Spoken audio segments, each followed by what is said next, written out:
Hello and welcome back. This is part 2 to the story of Jesus and the church.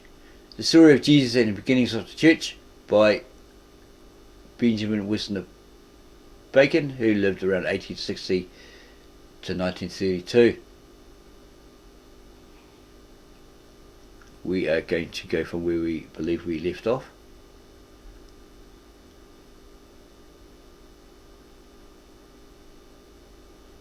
"45 years before this was published and printed, when the author graduated from Yale College to enter Yale Divinity School, church and school alike were racked by the convulsive attempt to hold on to the fiat theory of creation, which in the period of the biblical writers had been the current scientific view." Their scientific view. They weren't actually scientists though. Didn't declare themselves scientists. And to resist the theory of creation by evolution, which, since Darwin's then recent books, had displaced the fiat theory in the minds of the great majority of scientists. Okay, we're going to go back to that because we think we got it confused there. Okay, 45 years after he graduated at college, church and school alike were racked by the convulsive attempt to hold on to the fiat theory of creation.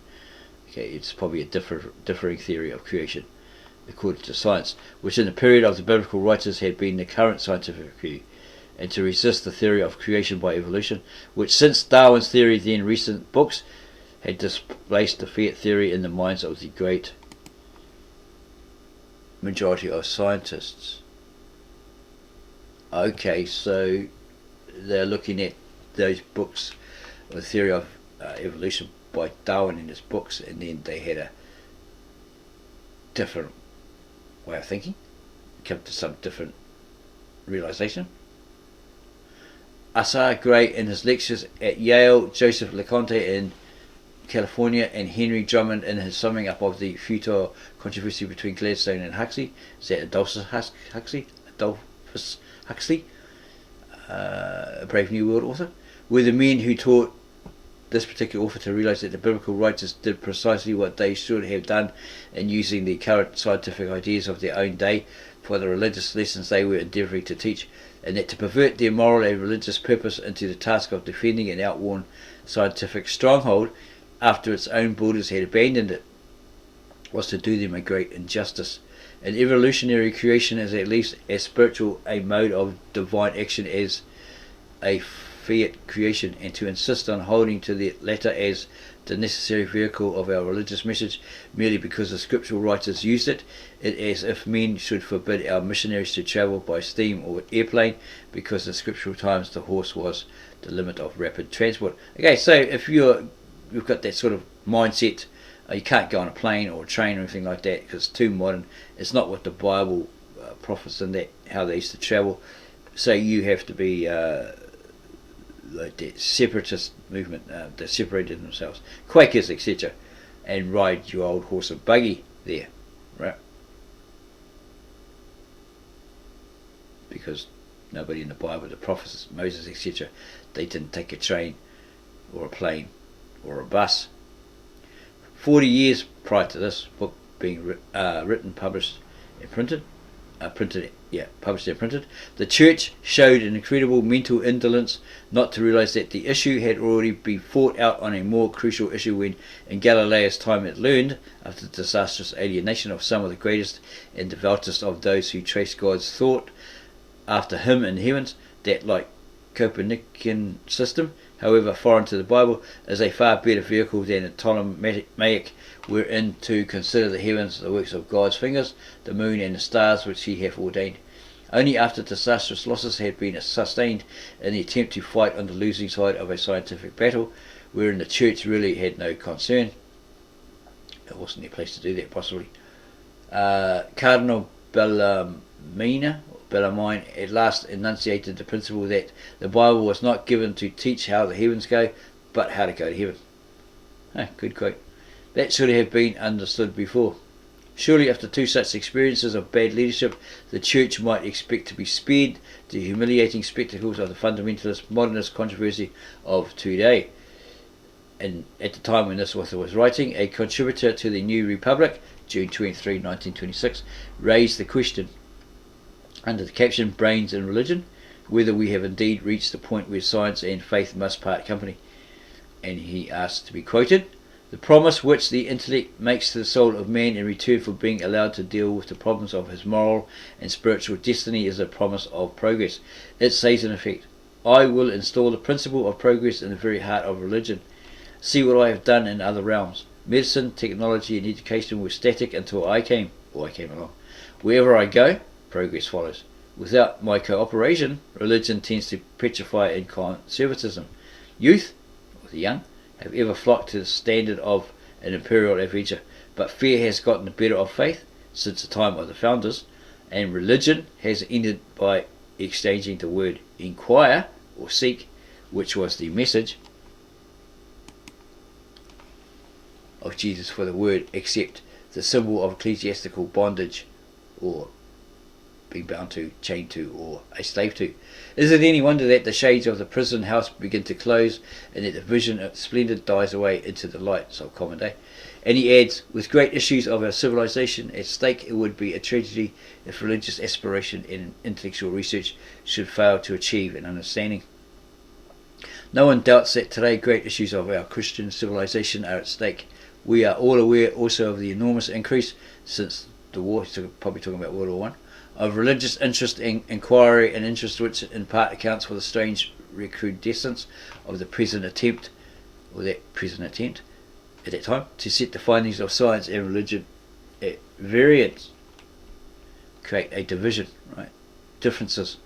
But the most misguided of all the disastrous attempts to win back an age of doubt by a gospel of dogmatic authority is surely that which seeks to impose implicit faith in the letter of the Bible, without even that liberty, tolerance and progressive adaptation of inner principles to newly emerging conditions, which are the very spirit of the Bible itself. One word more as to this amazing attempt to regain authority in an age of doubt by renewing the conflicts of the past between science and religion. They're at each other's throats, right? It seems to be imagined in certain ill-informed quarters that the old bone, or perhaps the author should say bones, of contention between biblicists and scientists is still in the field of geology or paleontology. The ordinary newspaper reader imagines that the structure of theology is still threatened by discoveries of human remains. Yes, cultures and civilizations that existed thousands of years before the biblical Adam.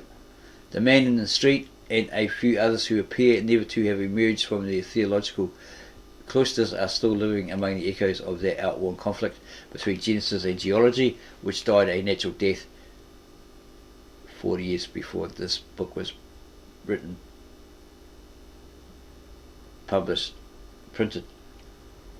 The man who knows something of the growth both of science and theology in the last 40 years, prior to that wrote this book, knows that the issue of today lies, or the day lies in a totally different field. The foe of the biblical today is not the geologist or paleontologist, and the field of conflict is wider. It has spread over the whole Bible, from Genesis to Revelation. It is keenest of all in the Gospels, the record house of those thoughts of Jesus, that creed of Christ, for which critics of the Pauline school are no less concerned than those who propose to make them, when agreed upon, the ultimate rock foundation of religious authority, especially the Christian faith. Right? The foe of the biblicist today is not the geologist, or the enemy, or his threat is not the geologist, but the critical historian. The science he has to dread he has to fear is the relatively new, but prodigiously growing science of documentary analysis, source criticism, and the comparison of historical records. As in all previous conflicts between scientists and religionists, one party in the church is for silencing the new interpretations, or the new interpreters of Christian history. As in all previous conflicts between scientists and religionists, one party in the church is for silencing the new interpreters of Christian history by an assertion of dogmatic authority. Who are these blasphemous invaders of our sacred ground who dare to pretend that modern methods of critical inquiry can give a clearer view of the actual of God, work of God. When the Church of Christ began, then writers belonging to the age of the apostles, the disciples and the apostles. Have not we, the theologians, already harmonized all apparent differences to our own satisfaction? Others, who see not why historical science pursued with that devotion to the truth at all costs, without which science is not science, should be harmful now any more than in former days, wish to apply its methods to the Bible story in general, including the narrative books of the New Testament. When the writers of the creation story in Genesis took over the cosmology of their day to make it the vehicle of the message of God in creation, it was a very crude kind of cosmological science, rough in the edges, right? A lot of guesswork probably, but they used the best there was and they bettered it, though they did not make it scientifically strong in the using. When the story of the deliverance from the Egyptian house of bondage, or liberation of the Israelites who was under slavery to these Egyptians, right, in ancient Egypt or Kemet or Tamaray. When the story of deliverance from the Egyptian house of bondage and the conquest of Canaan was told by prophets of the succession of Elijah, the smiting in twain of the Red Sea and the standing still of the sun and moon at the word of Joshua were part of the story of Jehovah's deliverance in days before men knew how to distinguish between critical history and poetic or legendary embellishment. Possibly in the Bible, the Hebrew or the Aramaic, this person Joshua, this word Joshua shouldn't be there. It's incorrect. We could possibly, maybe we did a video on Zechariah, right? And the translator Victor and Alexander actually explained there is no word Joshua there. It would be Joshua Barnum or something like that. But it really should be Jesus Barnum. Joshua, okay, where were we? The smiting in twain of the Red Sea and the standing still of the sun and moon at the word of Joshua were part of the story of Jehovah's deliverance in days before men knew how to distinguish between critical history and poetic or legendary embellishment. Critical history was as much beyond the horizon of human knowledge 2 centuries ago as geology or paleontology. They didn't have that know-how then, right? Nobody really had that interest in it, probably. It just didn't occur to them. Today it is knocking at our doors, and it certainly is not in accord with the mind of Him who promised us the guidance of His Spirit, i.e. Jesus the Christ, of truth. He promised us the guidance of His Spirit of truth, bidding us seek because we should find, knock, and because the door should be opened unto us, to treat these would-be servants, not slaves, of the truth as enemies, desperately resisting each new contribution offered, because forsooth it supersedes that which the fathers had used as a vehicle of their version of their message. Why should there be a conflict of science and religion in the field of historical critical research, or in any other? Scientific truth asks nothing better than to be used as the handmaid of religious faith, and to put better vehicles at our service than those which served our forefathers. Okay. Creating systems that provide answers better than your forefathers, your ancestors, right? These are the kind of things that they didn't have, like DNA, genetics, etc., etc. Right? Must we then still travel by ox cart and pack train, refusing the aid of steam and electricity? Let knowledge go from more to more, but more of reverence in us dwell, that mind and soul according well may make one music as before, but faster. The biblical scholar who takes modern historical and documentary criticism by the hand as a willing servant and friend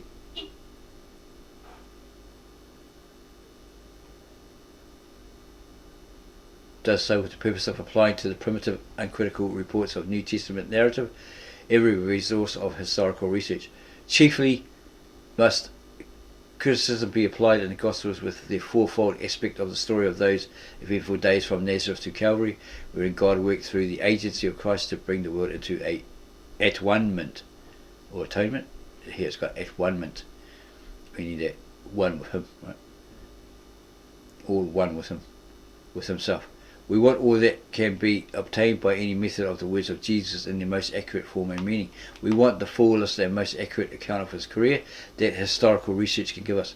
And we want these not merely that we may understand his mind, but to understand the mind of God.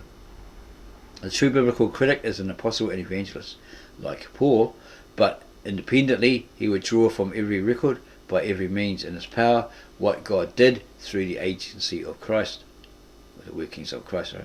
Whatever pretended biblical science has any other aim than this is false to religion and false to science as well. Then the author states, let me briefly state some of the most widely accepted results of biblical criticism in the special field of the Gospels. Modern New Testament criticism as a systematic attempt to connect the primitive literature of the church with its actual life, interpreting each with reference to the other, may be said to begin with F.C. Bauer and the school Bauer drew about him at Tübingen almost a century ago. Before that, there had been desultory conflicts between the opponents and apologists of received tradition with little result beyond the raising of doubts. Bauer proposed to sweep the board clean of doubted writings and build on the undoubted. Nobody had then ever questioned the authenticity of the great signed writings of Paul, written a score of years after Jesus' death by an associate of Peter and other eyewitnesses. The Pauline epistles were all the more reliable for the indirectness of their testimony. In Paul's time, the story of Jesus' life and teaching was not in dispute. It is only referred to incidentally. Therefore, what little is given by Paul is the more undeniable. We have later writings, called Gospels, handed down by the Church, and a few other documents. None of the writings save Paul's are easy to date. Most of them are not even supplied with a superscription to tell us when or where or by whom they were written. So these are pseudepigrapha, but they can determine what the date of what year approximately of when it was actually written, but they can't tell you who the author was, i.e. pseudepigrapha. So they're generally they're not believed as authentic. Not always fake or a lie, it's just maybe somebody tried to write in the style of Paul. He couldn't make it as Barney or Fred, so he pretended to be Paul. He tried to write in the copy the style of Paul, right? Because apparently there's 13 letters of Paul, and only about 7 of them are actually authentic, or 6 are authentic, and the other 7 are recognised as not of Paul, not written by Paul, but somebody else. We have later writings called Gospels handed down by the Church and a few other documents. None of the writings save Paul's are easy to date. Most of them are not even supplied with a superscription to tell us when or where or by whom they were written, and a few which have a superscription are subject to serious dispute. With Paul, here's the key, apparently. Paul knew that there were these fake letters running around, people saying that he wrote them, using his name, etc., to promote them, whatever. So he put in place a key. So when you look at his letters, it should say, I, Paul, the Apostle of Christ, called to be the Apostle of Christ, etc., etc. If it doesn't have that, well, those are the letters written and added to the Bible by somebody else, not Paul. Okay, if you're wondering who has the proof of that, go listen to what's his name, top theologian, agnostic, atheist, as he likes to remind us, Bart D. Ehrman. These post-Pauline writings should take their place, Bauer thought, as secondary witnesses. The value of their testimony, he considered, should be determined by the measure of their agreement with the primary, the greater epistles of Paul. It's the one that's superior to the rest of them, right? This method of procedure from the known toward the relatively unknown is what the author would call constructive, or should call constructive, as against the mere negative criticism antecedent to Bauer. Its rock foundation is the corpus Paulinum. So that would be the body of Paul, right? The letters, okay? The testimony of Paul. It's Latin, right? Corpus for body, and Paulinum would be all that related to the Apostle Paul. The point of difference would come, and did come, in the application. What should we infer from Paul? Everyone admits today that much that Bauer inferred was wrong. What he talked about and wrote was wrong. But that should not detract from his credit on the main issue. The great Pauline epistles are a proved guarantee for the historicity of the gospel story, for the case is much stronger today than in Bauer's time. True, the four great epistles, Romans, 1st and 2nd Corinthians and Galatians, which Bauer took as his foundation for the history of New Testament literature, because he supposed they never would be disputed, have since been challenged. They are declared unauthentic by a small coterie of what we may call freak critics. Bauer, we must admit, was much saner than some who tried to imitate him afterward.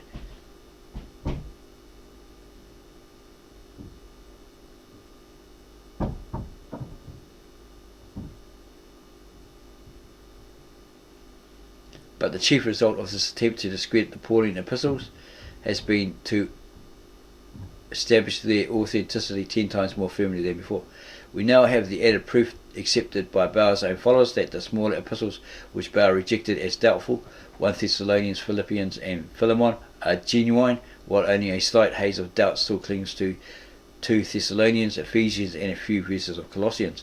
The tendency is to admit more, including parts of 2 Timothy and Titus. The authenticity of the greater Pauline epistles is one outstanding result of 100 years of New Testament criticism. It is indeed fortunate for the Church that its oldest writings have received this splendid vindication. It does give a firm foundation, but critically speaking, it gives very little more, as everyone who knows Paul never alludes to one of Jesus' mighty works. He barely mentions incidentally one or two of his sayings. He is all taken up with the word of the cross. His enemies said he could not give what they regarded as a proper witness of an apostle, a report of what Jesus had said and done in the flesh. Paul himself said he would not, even if he had known a Christ after the flesh, or God incarnate. Anyway, he did not. When he wants to define what he means by the mind of Christ, Paul falls back on the story of Calvary set forth in language modelled on Isaiah 53. We who, like Paul, are of those who have not seen and yet have believed, we weren't there, right? Must get our more specific information from what remains of the preaching of Peter. That is the second great result of a century of New Testament criticism. Apparently Peter and Paul were at odds. Peter suggested to get the money from the new converts, the Greeks, etc., to help them survive. So they got to eat, as they went from town to town, village to village, city to city, right? Bit of coin would have helped him, but Paul was saying, oh no, you can't do that, and he lost. Gospel story is a post-apostolic development. It is in substance the witness of Peter, but the essential witness of Peter can be reached only indirectly and largely through the allusions made by Paul. Supposedly Peter says, well, Paul's kind of a hard guy to understand, etc., but he didn't say, well, don't listen to him. Now, his advice was good because he's part of the brotherhood, right? After his conversion, Paul went up to Jerusalem to get the story of Peter, and there it is in the Greek, and so must we. But Peter was not a literary man. We have reason to think, both from what Paul says and from ancient tradition, that Peter did just what Paul's opponents found fault with Paul for not doing. Peter related the sayings and doings of the Lord, but, well, he was 24/7, 365 around Christ, wasn't he? But the record of this preaching, whether by Peter or by others of the 12, is not given us by themselves. It comes to us only through their followers, belonging to the sub-apostolic generation. Gospel criticism in the proper sense is the attempt to recover from this sub-apostolic anonymous report the largest possible amount of authentic material, thus filling up the scarcity outline of Paul's word of the cross. Criticism is an unfinished task. The 19th century gave us the greatest achievement of the authentication of the Pauline epistles. It left to later hands the sifting of gospel tradition for the authentic sayings and doings of Jesus. Our present concern then is with Petrine tradition, or Peter-related tradition, gospel story as handed down. The method employed is gospel criticism. It may awaken some surprise that the author speaks of the church's record of the sayings and doings of Jesus as all Petrine or Peter related and post apostolic, making no mention of the apostolic names of Matthew and John.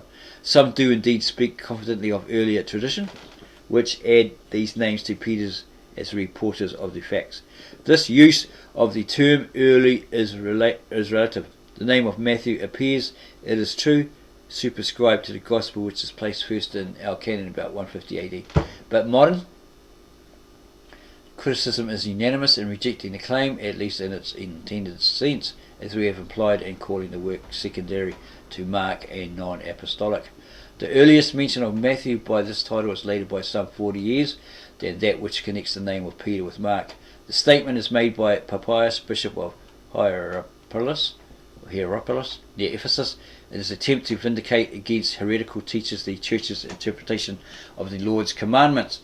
Papias declared that these had been compiled by Matthew, or gathered and put together by Matthew. This shows that in his time, 140 to 150 AD, the Gospel according to Matthew bore the same title as now, the Gospel of Matthew. Previously, before it achieved circulation outside its original home, probably Antioch,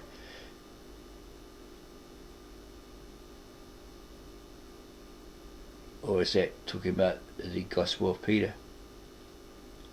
Because wasn't he in Antioch? Started the church in Antioch and in Constantinople or something. It had been known simply as the Gospel. It is still so called by several second century writers where there is no danger of confusion with other Gospels. It was given the name according to Matthew to distinguish it from other writings. Okay, it's talking about Matthew. From other writings of its kind after two or more had come into use in the same community.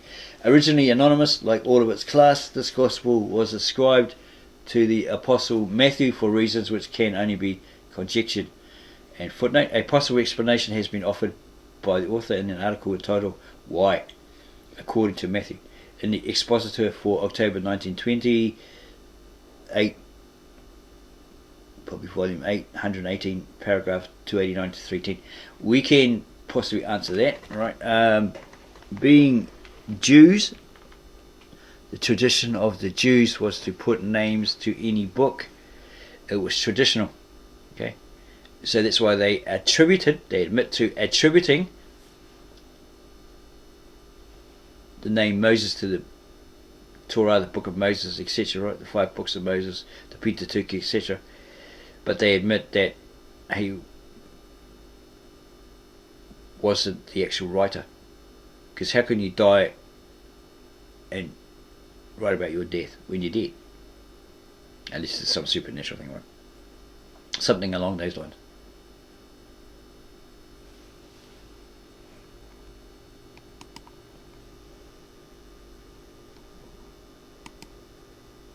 Whatever the origin, or, well, where did we go?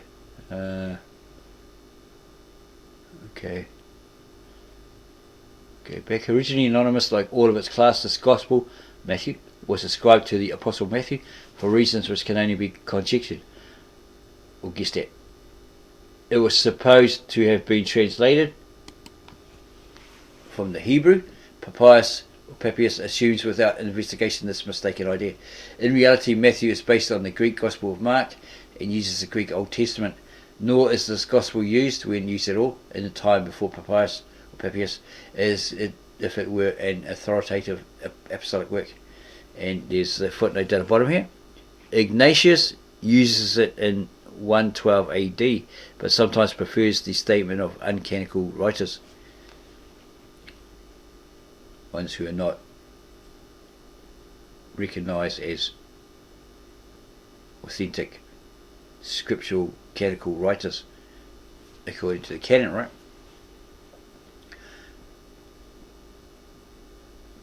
Papias' assumption therefore that this gospel was a translation of a writing by the Apostle Matthew, an idea current in his time, is not to be classed with the really early and probably authentic tradition with which he obtained from one of the elders, the disciples of the apostles, regarding the origin of the gospel according to Mark. This latter tradition goes back to the first decades of the 2nd century and is of the utmost value. That relating to Matthew is a mistaken conjecture.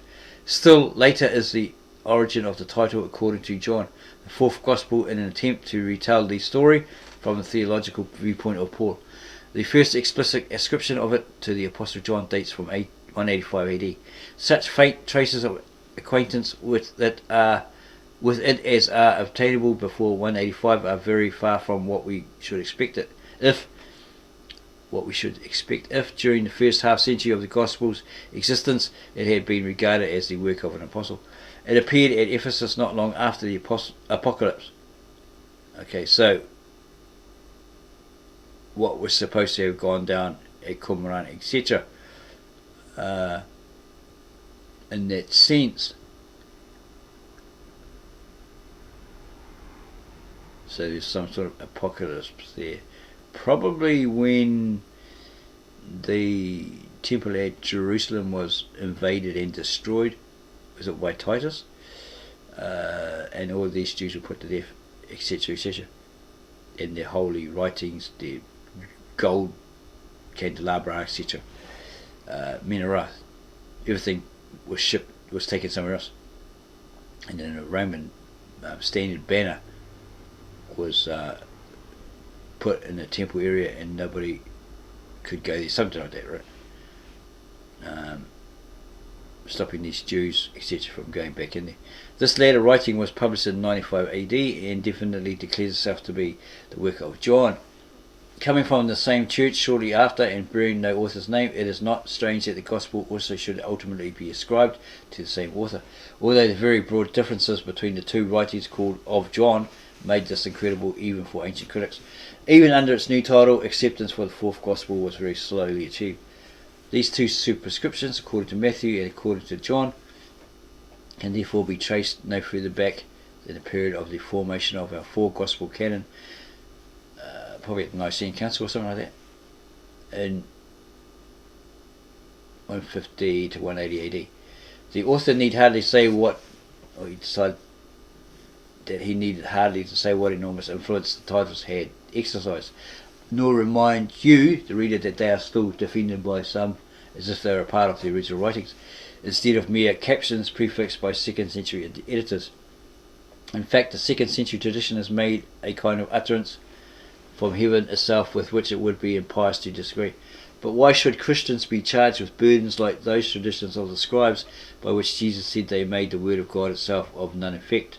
They nulled it, right? They twisted it, warped it, right?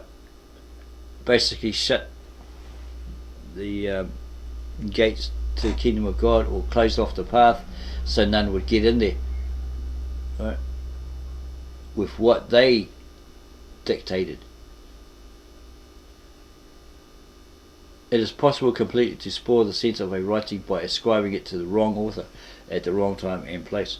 Whatever their origin or reliability, these 2nd century titles, according to Matthew, according to John, belong in a totally different class from the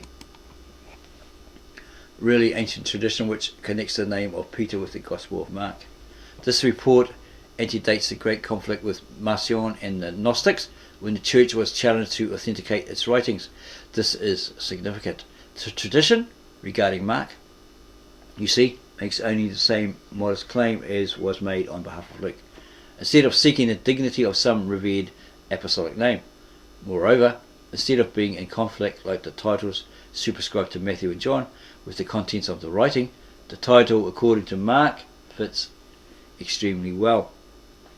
Already in 152 AD, we find Justin Martyr at Rome referring to the work as reminiscence of Peter, collected by a companion of the apostle. This is not only in agreement with the tradition reported by Justin's contemporary Papias, but in addition is in keeping with the character and structure of the writing. These memorabilia of Peter by his companion Mark constitute our earliest extant gospel. They have the character described, disconnected anecdotes from the preaching of Peter of sayings and doings of the Lord. But Mark was not really first. Not only does Luke refer to many predecessors, or those that came before him, but critics recognize or probably those who brought it before him.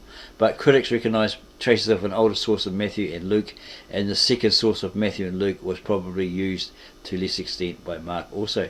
It becomes recognisable where Matthew and Luke draw from it. In common matter not found in Mark. Other material derived from it is less easily identified. Some attach the name of Matthew to the second source. They know the name does not belong to the gospel to which the ancients attached it, therefore they attach it to one of the factors. But the reasoning is fallacious. What Papias said in 150 AD about our Gospel of Matthew cannot be fitted at all to this pre-canonical source reconstructed by 19th century critics. Both Matthew and Luke subordinate it to Mark. To them, as well as to modern critics, it is really second. Hence, neither can have regarded it as the work of an apostle.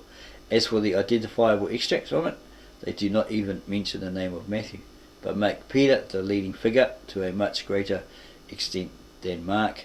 If this were a reason for attaching to it the name of any particular apostle, we ought to call the second source by Peter's name. In reality, it has the religious and literary quality of the Epistle of James. Structurally, it uses a brief outline of narrative for a series of discourses, as Acts does for the discourses of Peter in its earlier parts. This is the literary form of the so-called Stoic diatribe. It was a favourite style of composition for religious propaganda, and there's a footnote below.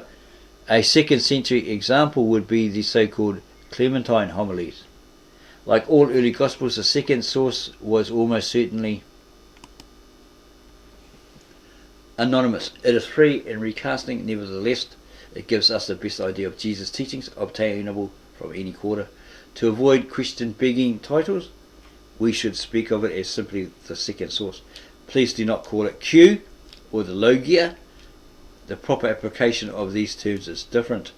Our conception of the contents and character of the second source is based primarily on the so-called Q material, the double tradition material, found coincident in Matthew and Luke, but not included in Mark. Whatever else we ascribe to it must be tested by this standard. Papias has nothing whatever to say about it.